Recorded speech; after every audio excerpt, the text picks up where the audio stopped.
Welcome to the Dream Journal from the studios of KSQD in Santa Cruz. The Dream Journal is a weekly show where we explore the power of nighttime dreams through conversations with dream experts and with listeners like you. In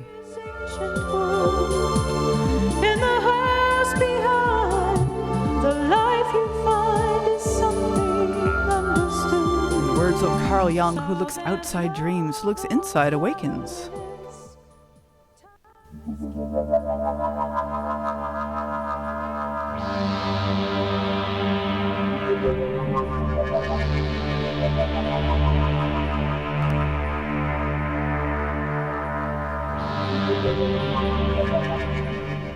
Today's music is called Tid's Optimist, which means that someone who thinks they can do more in the time they have allowed, which I guess would be all of us. Good to have Rick back in the studio this week. Is time really an illusion?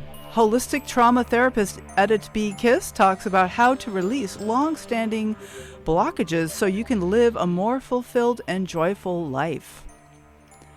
I am your host, Catherine Bell of Experiential Dreamwork, and welcome to the Dream Journal. The Dream Journal is also a weekly podcast. Please subscribe, rate, and we sure love your reviews. If you're inspired, go ahead and drop us some love. But most importantly, I'd love to have you talk to your friends about your dreams. And why not share that you're listening to a podcast as a way to break the ice? So archives are available at Apple Podcasts, Spotify, all those good places. Also at ksqd.org/the-dream-journal. And we are also on PRX.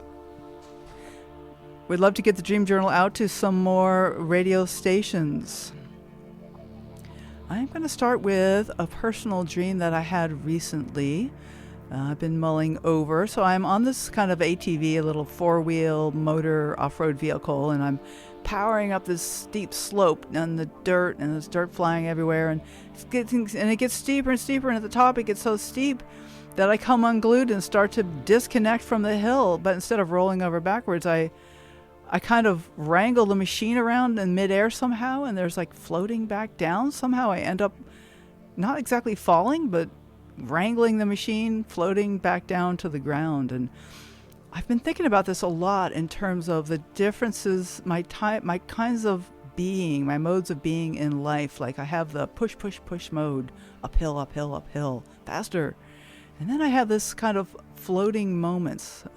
Max and I have been talking about this as the perfect moments, like those moments of where things are just balanced out and everything feels good. And like that feels like that moment of floating in air. Like there's a split second before I panic when I'm in the air, and I'm like, oh, okay, I'm kind of floating here. And like I'd love to have more of those in my life. And really part of having more is recognizing how many I do have, because I do have a lot of beautiful moments. The first bite of a really good dinner, moment in a hot tub, a little bit of a massage, just a snuggle with a loved one, like those perfect moments. Where are they? I'm glad to have those.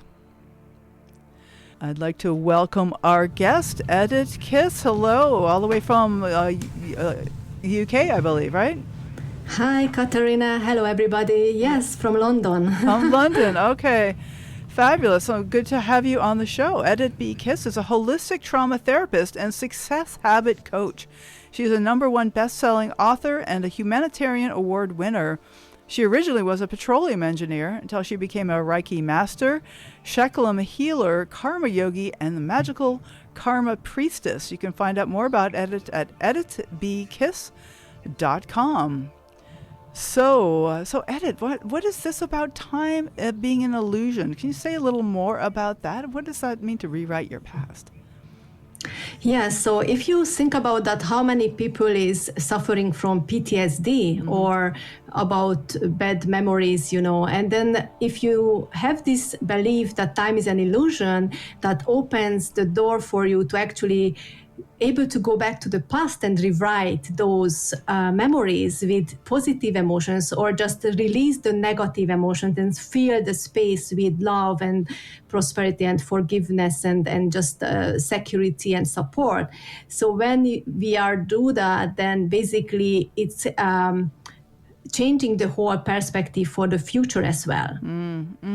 Well, I mean, there's many people who have trauma or things that they just can't shake, and it's not as simple as just saying, "Well, I will change my past and won't think about that anymore." And I know dreams are a very powerful way of approaching that, but I'm curious what kinds of approaches that you been exploring. Yeah, so basically, I help my clients to get into the transcendental state and connect with their unconscious mind, and that's the place where they can actually reach those memories.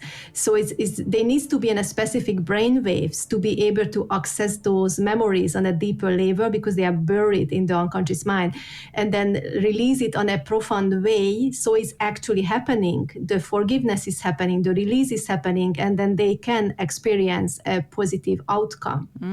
So when you say get it into the unconscious mind, I'm thinking some kind of meditation or something like that, yes, body yes. awareness? Yeah, I use samadhi meditation to get into the transcendental state, basically. And yes. what is samadhi meditation? So you need to activate your pineal gland, which is connected with your third eye. So when you activate the pineal gland with the universal light, that's when you get into transcendental state. There are other ways to get into transcendental state, but this is the way how I actually do it with my clients. Okay. And then when you're there, what happens next? Yeah, so basically, when we connect with the unconscious mind, we already tune in with the current emotions, with the current situation. We tune into the unconscious mind, and we know, so the unconscious mind understands what memories to collect and bring up. So that would be the difficult memories. Focused. The difficult moments. So it's really focused on that, only releasing the memories which is connected with the current issue, what we are facing. And that could be anxiety, stress, PTSD, these kind of emotions. And then that the unconscious mind knows where to tune in, which memories. Sometimes it's really interesting because sometimes some of the memories are kind of innocent memories. You wouldn't think they are not terrifying, but still, because the person perspective is like feeling limited, unsupported, and maybe unloved or hopeless in that situation, that's create a trauma. Okay. Can you give me an example of what you would? Yes. So basically, I had a client with panic attacks in her 20s. And then it turned out that one of the memory was when she was like 8 years old and sitting in the living room with the grandparents. And then the grandparents were watching TV. But she wanted to go outside to play. But the grandparents were responsible to look after her, right? So, but she couldn't go out alone. They didn't let her, or whatever reason. She just felt limited. She felt like closed in or not being satisfied, and then having all kinds of negative emotions about this situation. And this was one memory we need to release. And then the second memory which was coming after that, was in the COVID time, when she again was limited and, couldn't go outside.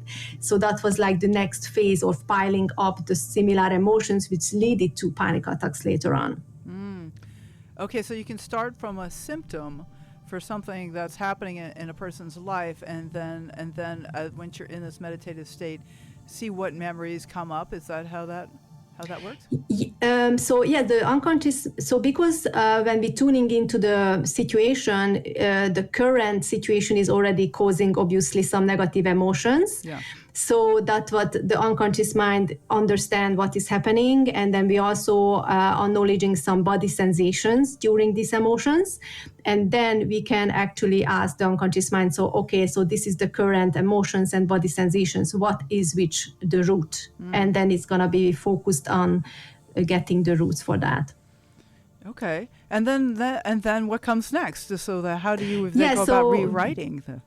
Yeah, so basically we release the negative emotions, we send it to light, and then we invoke positive things like love, forgiveness, safety, and support. We replace it with that. And so this is the release process. And after this release, it has to be a forgiveness part as well. So they need to forgive to themselves and to the other people or whoever was in there. And then basically that's how it's happening. The conclusion is also like, what is the highest learning? What is a message, a download, which coming as a result. Okay. And so say more. What comes next? What's the process? So basically, this is one memory, and then I ask, is there any other memory? Because we communicate with the unconscious mind with muscle answers, yes and no answers. So basically, as long as memory is coming, we do the release after memory is memory. Sometimes it takes one memory, but sometimes it's 6. Mm-hmm. It depends on everybody, is different. Mm-hmm. So sometimes the session takes 45 minutes, sometimes 2 hours. Mm. And then after, what happens is, because we rewrote the past, we actually activate also the 8th chakra. So the energy centers are the chakras in the body, and the main chakras are the 7 main chakra in the body, and the 8th is the chakra of the aura. And then when we activate the 8th chakra, is the one which is connect with you with the past lives as well, with your karmas. And basically, we get into this karma vortex, and by that we connect with other dimension of your existence and with other people. So basically, you tap into the consciousness. And what happens is that it's not just magically your illness gonna disappear like in an hour or 5 minutes. It happens sometimes, because if we do the same release for migraine, for example, or a back pain, sometimes it's just after the session, it just disappears.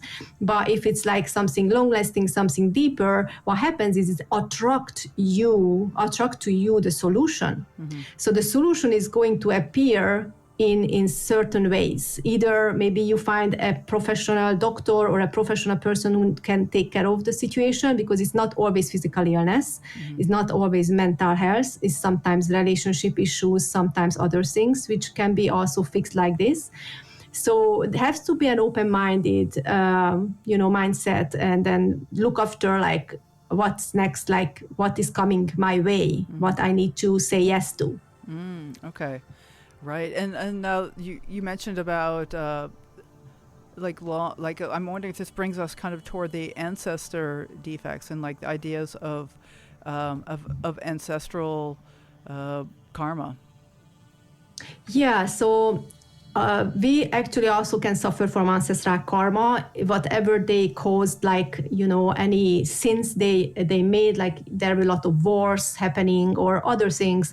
So we can actually receive their karma through our lineage, but there is also certain techniques to release that. There is certain process meditations, 1 hour meditations on my meditation library, where they can actually tune in and release all of those karmic debts which was caused by ancestors.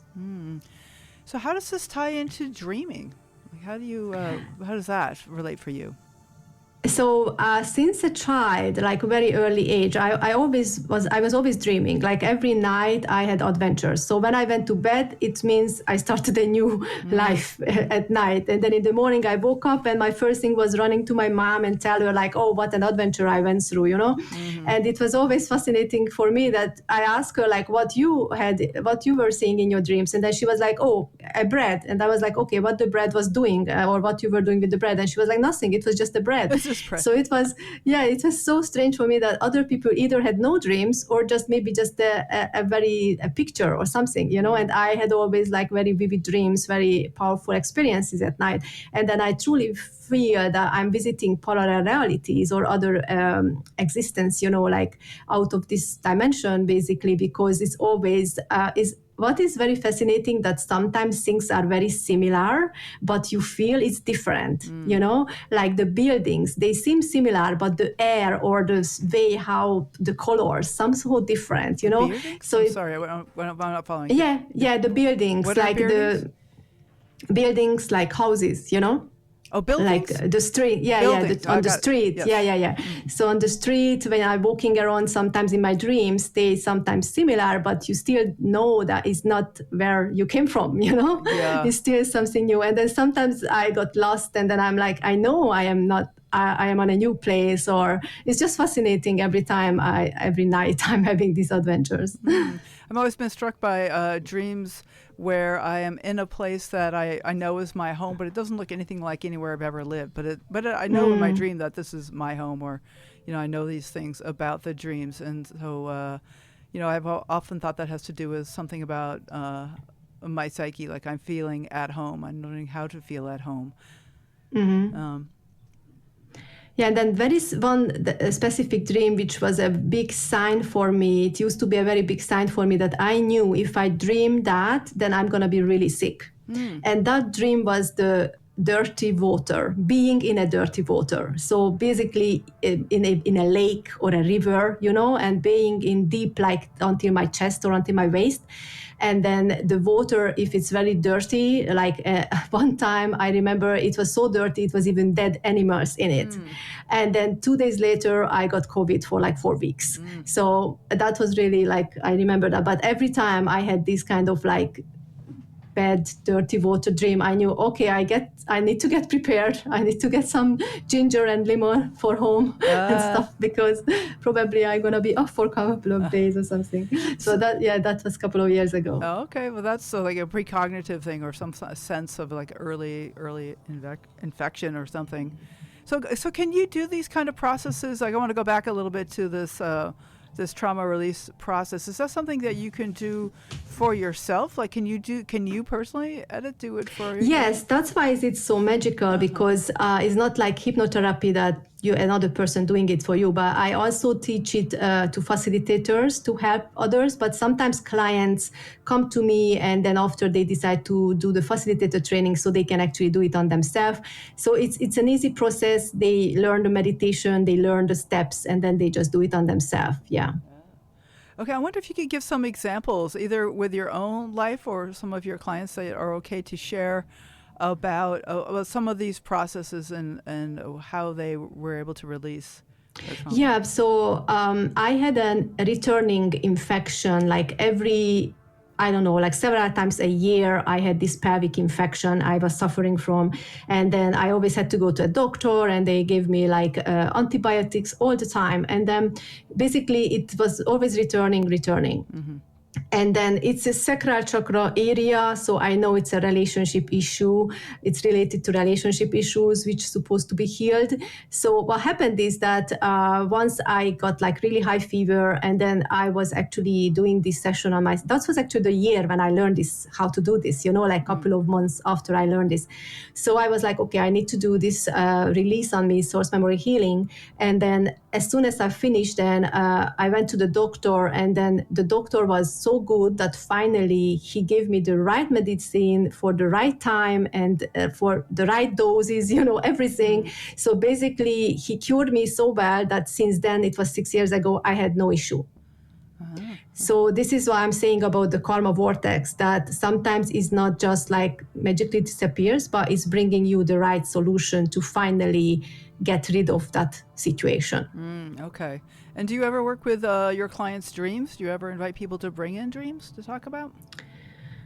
Because I am very intuitive, and then I help them with channeling as well. Sometimes they come to me just telling me stories, what they've seen in their dreams and stuff. So because I'm dreaming very intensely, and then because I'm always like analyzing my dreams and knowing some analyzation about it, like they kind of like asking me sometimes, it happens, but it's not the part of the, how can I say, the healing, or not part of the process. Okay, because I often think that dreams are doing very much like what you're talking about doing in waking life, that dreams in our sleeping life, we're in a state where we can access our unconscious, and then the images that come up often are a blend of previous experiences and current experiences, and then if there's some kind of a shift that happens in the dream, then that shift also happens in waking life.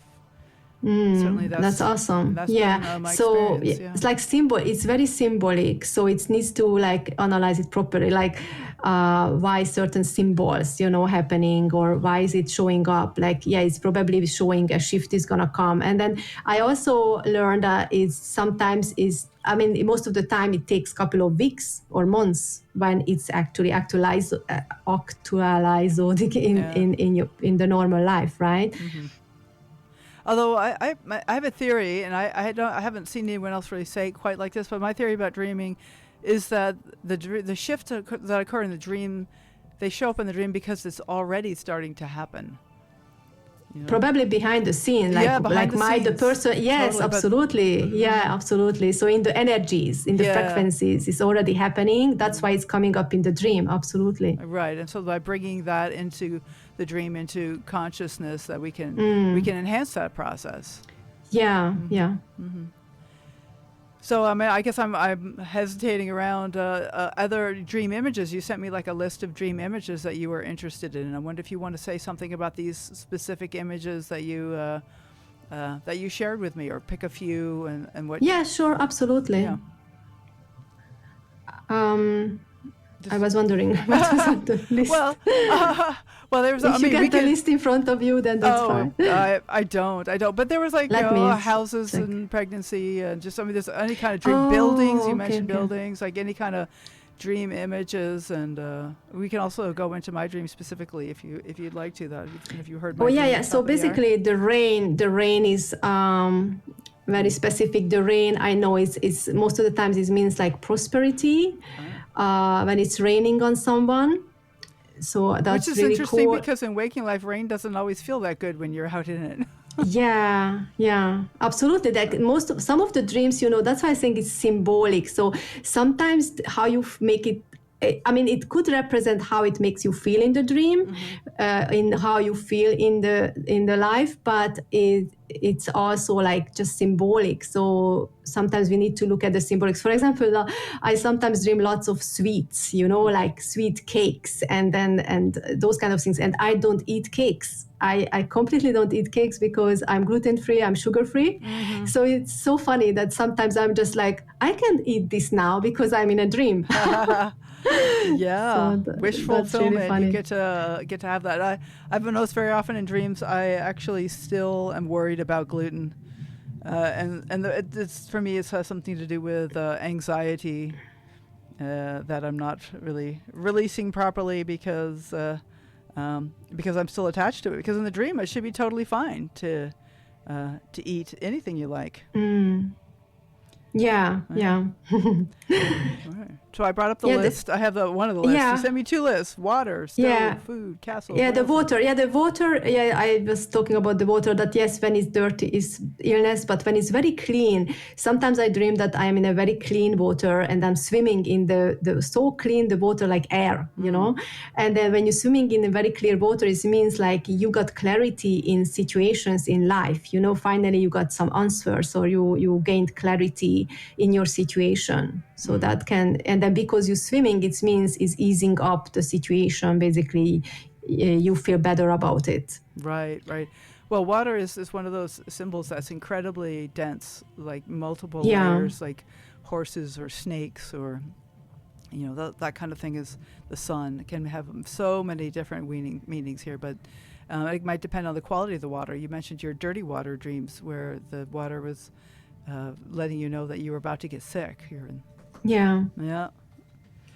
So actually, what I have. Let's switch gears a little, and I'm curious that you were originally a petroleum engineer, and I too was an astrophysicist. I was a scientist, and so there's a way that my dreams were helpful in helping me shift from one profession to another, from one focus in life to another. And I'm curious about your shift, like you being a petroleum engineer. What was that like, and how did you go about making your shift away from that? Yeah, so at the beginning, obviously, I was very passionate about being a petroleum engineer. I had good analytical skills. I loved traveling. So I felt passionate about it. I love the boot camp style living, basically, going outside, working on outside, and then being like a tomboy kind of thing. So I enjoyed that for a while. And then after I started to have office work, and then I started to have my children, and I still was passionate about it. I still enjoyed it. The whole process. But after 15, I was engineer for 15 years. So at the end years, basically, I felt like I want to spend more time with my children. I'm missing out, being in the office so long hours. And then I also felt like, I don't know, it's like my body felt unhealthy, that I can't do sports. I'm always anxious and stressed because of the work and all of these things. So I was gaining a lot of weight, and I was overweight at that time. So actually, I just quit. I just said, I don't want to do this anymore. And then I quit the 9 to 5. And but I wasn't sure at that point if I want to leave the industry. I still wanted to work for the industry, but not with the same circumstances and the same place. So we went to New Zealand for a couple of months to experience like if we can start a life there. But eventually we just stayed there for 6-7 months. But I became a Reiki master just before we left. So I used the Reiki master energies while I was there healing myself.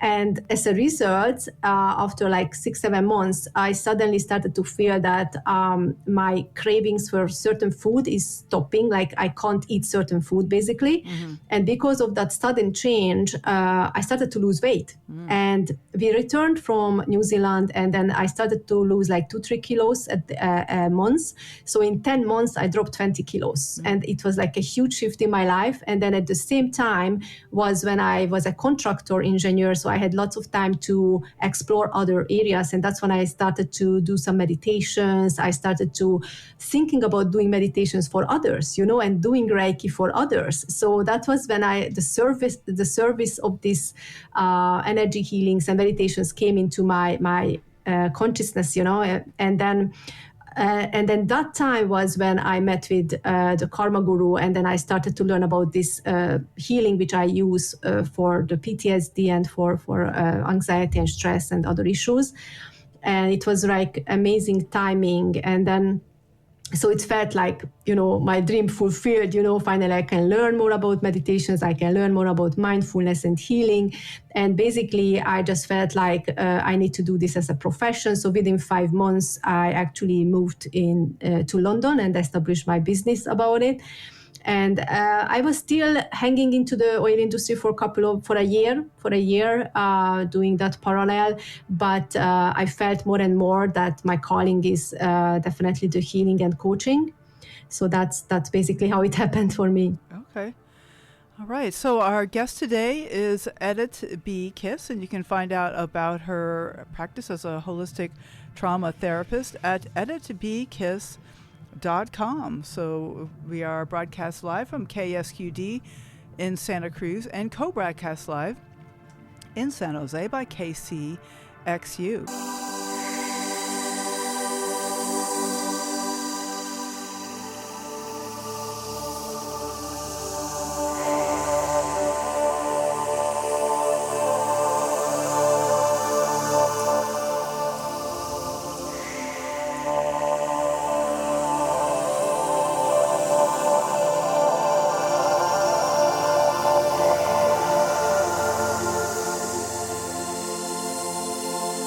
Welcome back. You are listening to the Dream Journal, and we are live every Saturday at 10 a.m. at Pacific time. You can also find us on podcasts, pretty much anywhere on podcast land. Next week, our guest will be Stephanie Traeger, a former lawyer and an environmental activist who lived in trees until a serious head injury put her on the path of inner healing. Today's episode is episode number 257 of the Dream Journal. And we now have a whole new look. You can check us out on Instagram and Facebook by following #TheDreamJournal. We are here with Edith B. Kiss, and she's a holistic trauma therapist. And you can find her at edithbkiss.com. Edith, good to have you on the show. Where would you like to go? Thank you so much. Yes, where would you like to go next? I would love to talk about meditations, because I know that more and more people is interested to start doing meditation, or might they struggle how to do it. Some beginners, I know that I met with some beginners and they are like, okay, what kind of meditation I should start with, what kind of, or how to meditate actually, because I'm struggling to do it. So I was thinking, yes? Well, no, that's a good one, because I, as regular listeners will know, I struggle with meditation. I've tried at various times for like months at a time to get a regular practice going, and I just have not found anything that works for me. So if you have advice about meditation, I would really be grateful.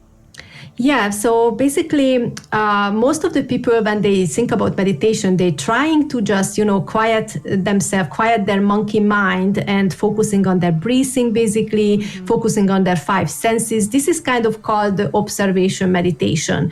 And it's a good start, but some people feels like a failure sometimes, or sometimes they feel like it's not working for them because it's not easy to quiet the monkey mind, basically. Right. And what I do meditation with my clients, doing the transcendental meditation, is actually when you transcend, you are in a quiet place immediately. You don't need to force anything, it's just happening to you. Sounds great. How do you get there? Yeah, so that's the thing that actually I have 3 meditations on my YouTube channel, which is called Magical Karma Priestess. And I have a playlist, a meditation playlist there, and where people can experience this transcendental state. But when you practice this meditation, and you, some people like love this meditation so much, they say, I can fall asleep easily. I don't suffer from insomnia anymore. It's just amazing. I never were able to quiet my monkey mind, and this is just so great. It's calming, and this has so many other benefits, because when you get into that state, you activate the pineal gland, and you get into that state. It's similar to the state when you are in deep sleep at night. And that's the time when you start to produce the necessary hormones like melatonin, serotonin, oxytocin, growth hormone, which gonna help you to have a better sleep, have a better mood, become more loving and kind person, also have a better focus, and even a younger, more vital body. So when someone is lacking the sleep, or want to have an extra boost of these hormones to look younger, have more focus, and feeling better, then they do this meditation. But why don't I just then sleep a little longer? Yeah, but that's sometimes, how the quality of your sleep is also sometimes questionable. Like, are you getting deep enough? Sometimes, for example, for a mother as well, is like, when you are always like on an alert face, like every noise is waking you up and stuff like that. It's hard to get into a deep layers, and then sometimes you go deep at how long you are there, maybe 1 hour at a night, so it's not easy to control how long you are in that deep sleep. But if you do the meditation, you can control it, like, okay, I'm doing it twice a day or once a day, and then I'm giving an extra boost of these hormones. Basically, it's actually scientifically proven that with this meditation also some certain so there are certain cells in your brain which is helping your neurons to function better, and those cells actually growing in numbers when you do this meditation. So you're actually growing your brain, having a better more powerful consciousness, for everyday use as well. And then having these hormones, as I said, it's helping you to become more loving, kinder, focused. So it has lots of benefits to practice. I also didn't need glasses since I'm doing this. So I was destined, they told me I need glasses for reading, like 7 years ago or 6 years ago. And then I started to do this meditation, and eventually I never used glasses since for reading. I'm still fine with it. And then people ask, we are in radio, people don't know how I look, but I'm actually 49, and then everybody thinks I'm like 10 years younger. And I believe this meditation is very powerful to keep you more vital and young. Well, it sounds lovely, but how do you do it? Do you want to lead us on one, or just at least tell us some advice about how to do this kind of thing? To get into transcendental state, you need 15 minutes. I wanted to give some other type of meditation, some advice, and then there is one which is much shorter. Okay. So basically, when someone starts to doing this kind of meditation, these transcendental meditations, and they connect more with their higher self, with the other dimensions, sometimes they feel very foggy or dizzy. They start to feel disconnected. And I always say to people, when they feel a bit disconnected or they did too much meditation, kind of way, they are in the clouds, then I always tell them, you need to ground yourself. Or even if you got scattered because you have so much on your plate, and your energy is just all over the place, then again, the grounding exercise is really powerful. And not everybody knows how to do grounding. You can't always go outside and walk on the beach, because that's one thing how you can ground, right. Barefoot, walking barefoot. But if it's raining and it's winter time, how you do it, So basically, there is a very easy grounding exercise, which I can do right now with on the radio. Sure, that'd be great. So you imagine that you are like a tree, basically. You can close your eyes because then you can imagine it better, visualize it better.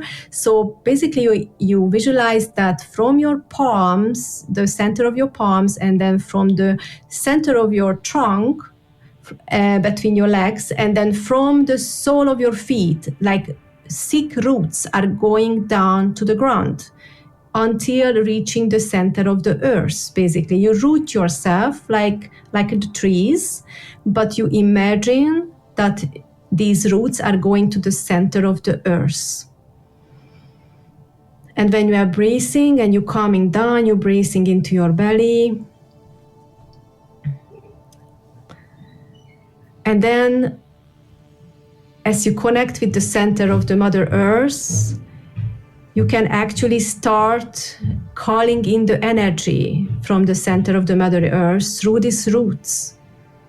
You're calling up the powerful energy of Mother Earth. It's a very powerful feminine energy, creative energy. And as it's coming up to your body, it's also activating your lower chakras, your root chakra, which is by your tailbone, which is a color red. So you can imagine that there is like a beautiful red light activating as this energy coming up to your tailbone. And then from there, this energy moving up to your sacral chakra, which is lower abdominal area, is an orange color. And this energy going up to your solar plexus now, which is by your stomach, and the color is yellow. These are the lower chakras, which are really important for grounding, for stability, security, confidence. It's really important to activate them, especially when you are having lack of resources, you feel not good enough, or you have some issues in relationships. And as you activate them, you empower them, you see them as they growing, the light bulbs is like growing, the red, the orange, the yellow. They are also cleansing from old energies. Our chakras are like a tube, and this tube can be stuck with old energies. And this tube needs to be cleansed, and the light, the energy from Mother Earth is helping you to cleanse it.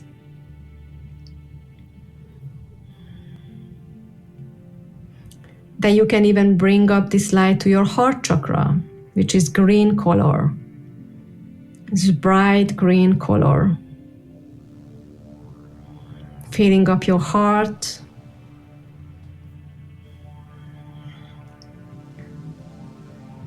We know that the heart is actually sending more signals to the brain than brain to the heart. So when we think about what is in control, is it your heart or is it your brain? It's your heart. Your heart chakra is important to keep it clean. So see that beautiful green light growing bigger and bigger.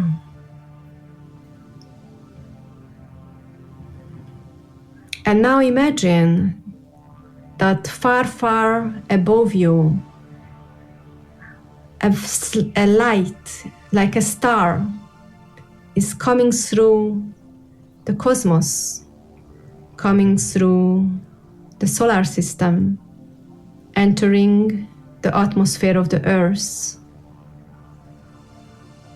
and reaching your crown chakra. This beautiful light is opening your crown chakra and lighting it up in gold color.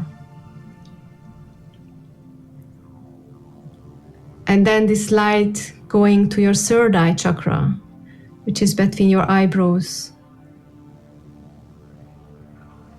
The color of indigo,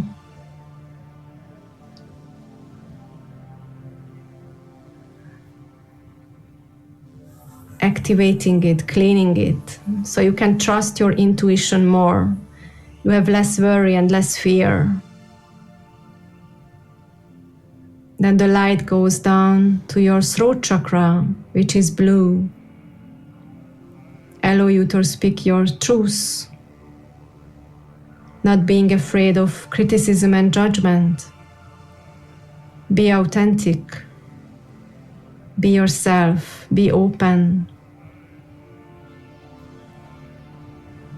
And the light is just going down to your heart chakra, meeting with the energy of the earth, empowering more your heart chakra, balancing the feminine and the masculine energy, the divine masculine energy of stability and support.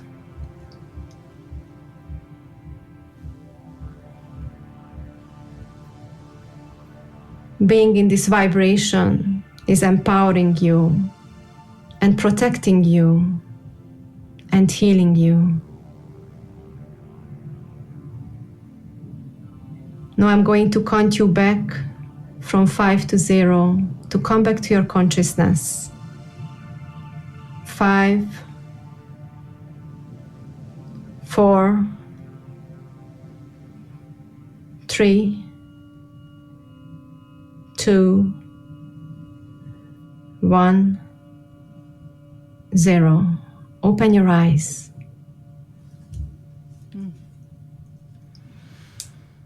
Oh, thank you. Welcome. So it up the chakras and then back down, bring in the grounding. How that made you feel?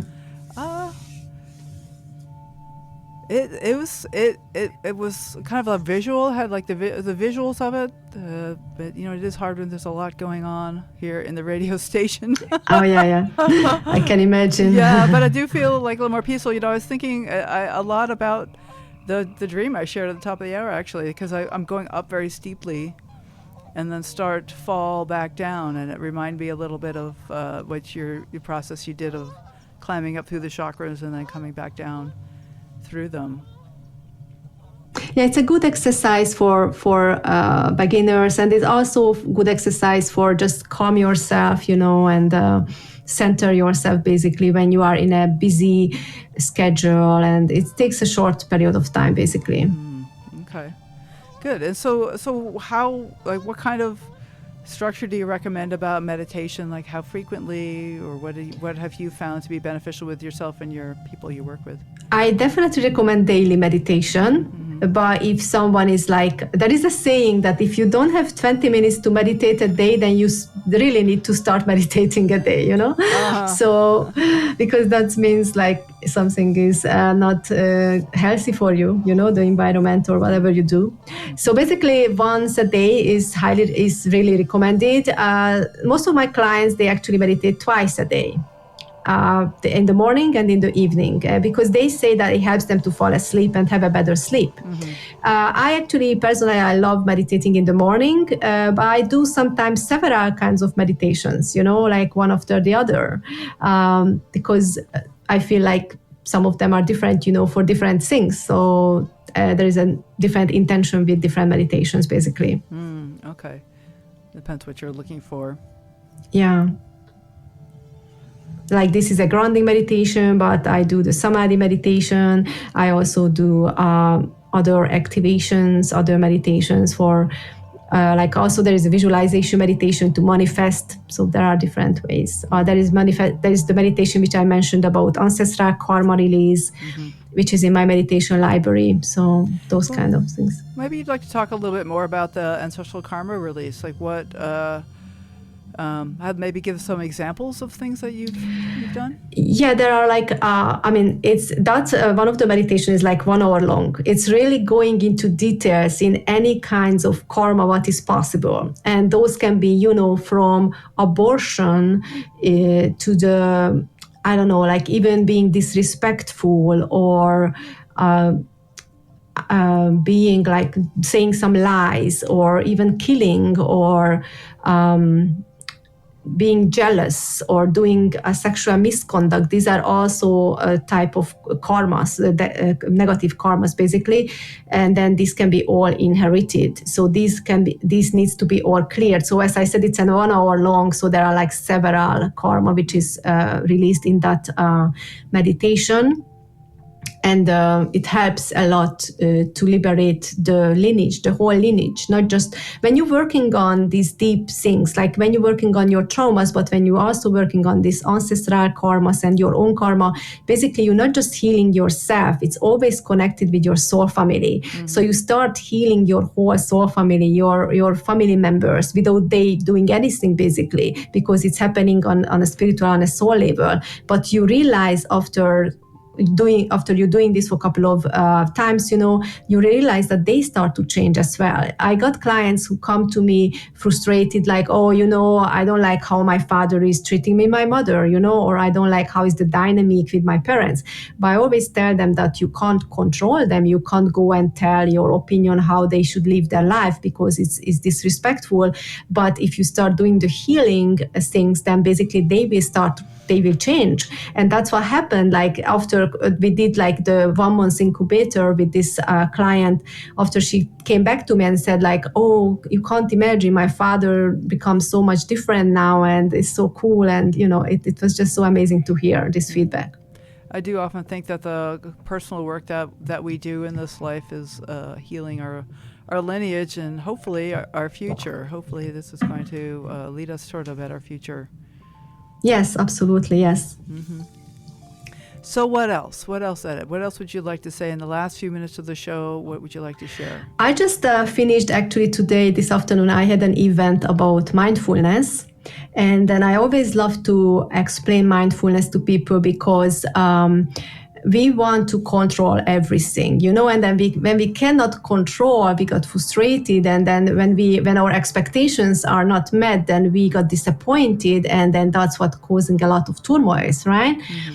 And so basically what you can control in life is only 3 things: your thoughts, your emotions, and your actions.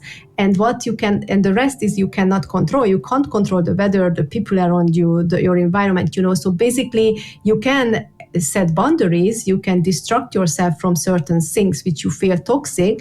But basically when you learn how to control your thoughts, your emotions, and your actions, you are already towards your success basically, and to your healthy habits and healthy lifestyle.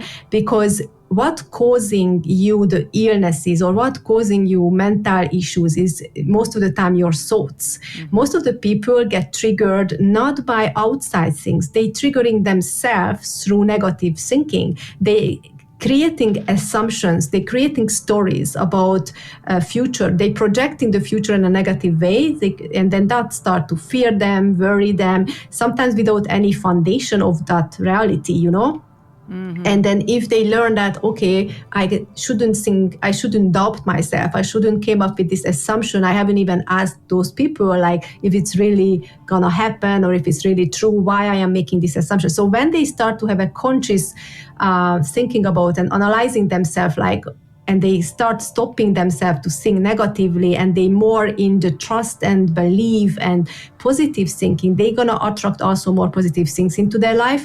And then their emotions is actually a result of their thoughts. As I was just saying, that all of those frustration and fear and negative emotions are coming what they are thinking of. So when the first step, they can start controlling their thoughts, then the next step is then they already having better emotions. Mm-hmm. And then they can continually looking for things what brings them joy, brings them happiness, even in certain situations which might feels draining or feels like, oh, this is so mundane, I don't want to do it. If they just switch it around or twist it around or looking at it with a different perspective, they can still bring in some joy or some happiness in any circumstances, And of course, if there is something really toxic or disturbing, then they need to distract them. They need to set boundaries, You don't need to be in the middle of something which is very toxic or unhealthy for you.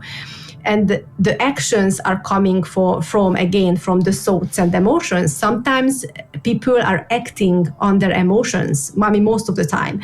And that's really bad, that they are having a negative emotions, anger or frustration or disappointment, and they acting on that. And that's causing maybe they losing something or someone, because the emotions are like roller coaster. You feel this way one day and you feel different the next day. You can switch your emotions like within 24 hours, sometimes even as a result of the planetary, like astrological events that can affect your emotions. And then if you get into a cycle like in a negative emotion, and then you do like take an action while you are in negative emotion, you can make really bad decisions, which can cause you negative outcomes for your future. So I always say to my clients that when you are in negative emotions, don't make decisions. Wait a day, sleep on it, basically. When you get back to neutral, or might you're going to realize when the cosmic event disappears in the universe, then maybe you think in a completely different perspective. Okay. Yeah, thank you, Edith. There's a lot to think about. I really appreciate having you on the show. Awesome. Yeah. I really enjoyed it. Thank you. Good. So my guest again is Edith B. Kiss, and you can find her information on her webpage, Edith B. Kiss, EDIT, the letter B, KISS.com. So thanks so much, Edith. Take care. Thank you. Bye-bye. Bye now. So thank you so much for listening. The Dream Journal is produced at the studios of KSQD in Santa Cruz, and we are live every Saturday at 10 a.m. Pacific at ksqd.org. The podcast is released on the Monday after the show. It keeps us growing when you subscribe, rate, and review. I am Catherine Bell. You can find out about my dream coaching practice at experientialdreamwork.com.